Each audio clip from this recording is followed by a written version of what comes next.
did Dave look yesterday? I thought he was moving around really good, but I mean, it was pretty limited work in terms of just the individual, but he seems like he's in great spirits, and it was nice to get him out there.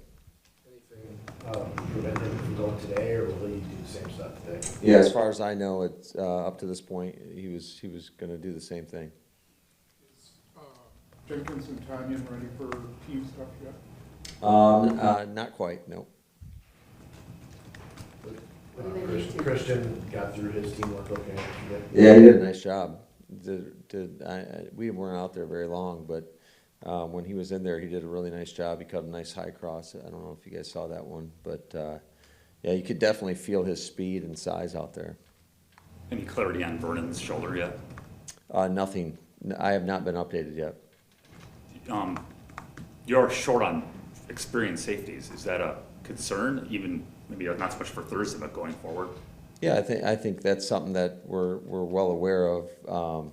You know, you're always looking, but we have confidence in the guys, and you know, it's given these guys a great opportunity to go out there and show what they can do. So they've gotten a lot of, you know, time in not only in practice but in those preseason games. That's going to be beneficial.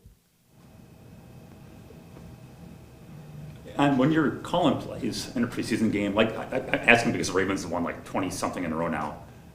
I know you want to win, you'd like to, but when you're calling plays, how much of it is calling a play that's going to be successful, and how much of it is calling a play that you want to see a certain player do something?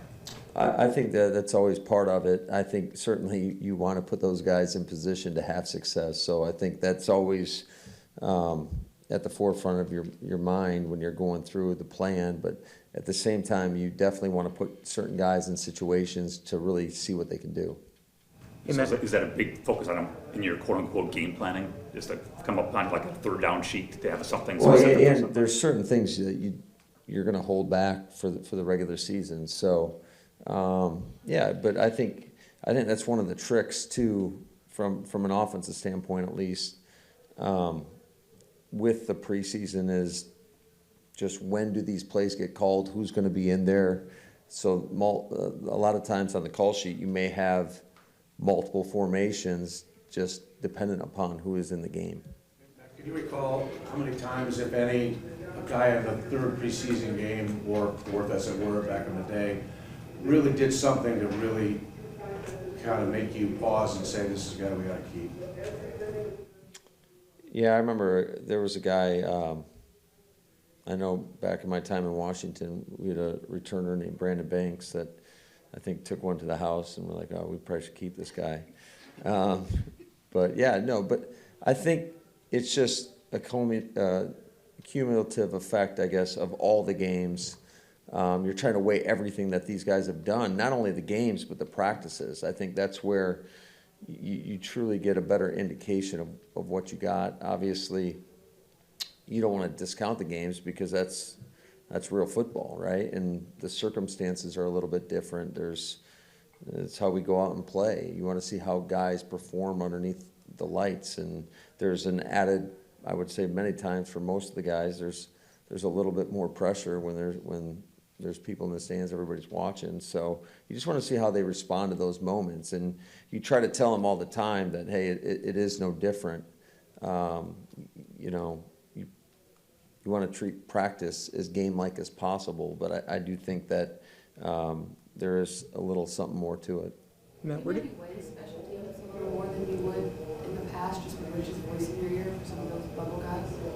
His voice is never in my ear. I'm just kidding.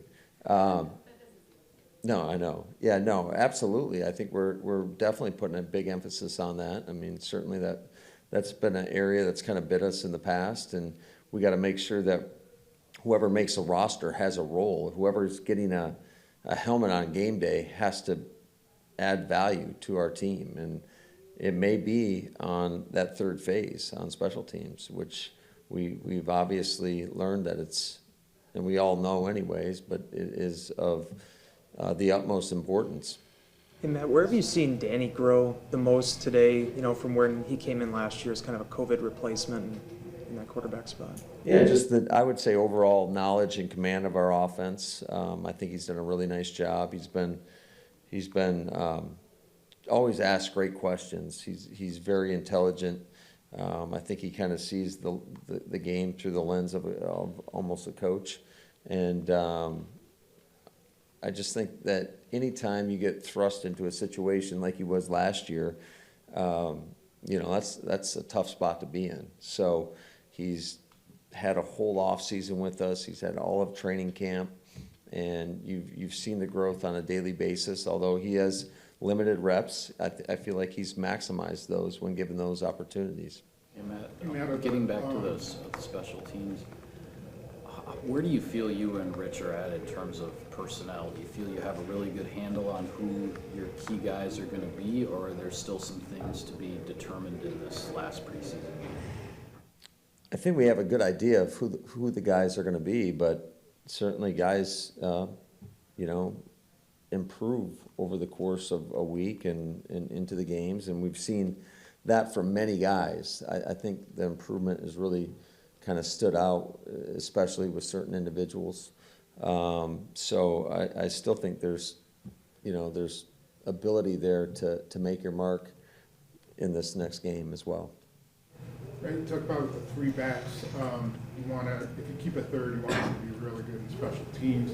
What about pass pro too? Does that have to be? Is that a must for a guy in the number 3 spot, or is that not really as important? No, it's all of that's important. Certainly, we feel the top 2 guys that we have, 1A and 1A, they're 2 of the premier backs in our league, in my opinion. They can do anything.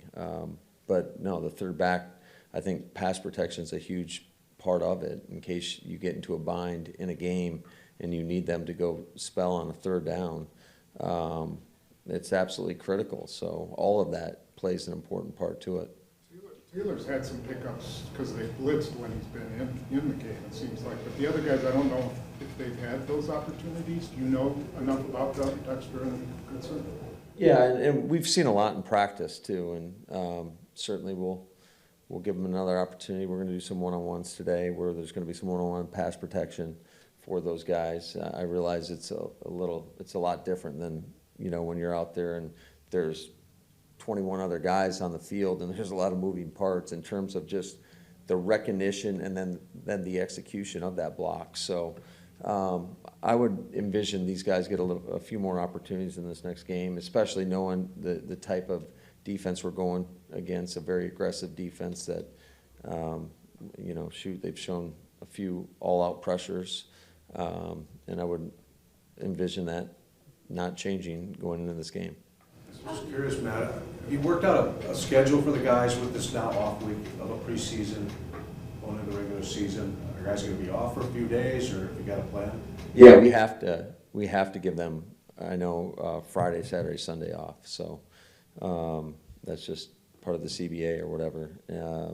But yeah, we absolutely have a plan. And what's a little bit different, I think, this year's in comparison to years past is we play our final preseason game on a Thursday. So it's like, what do you do Friday, Saturday, Sunday, Monday, and then with the cuts being on Tuesday, that's kind of like what we're navigating through.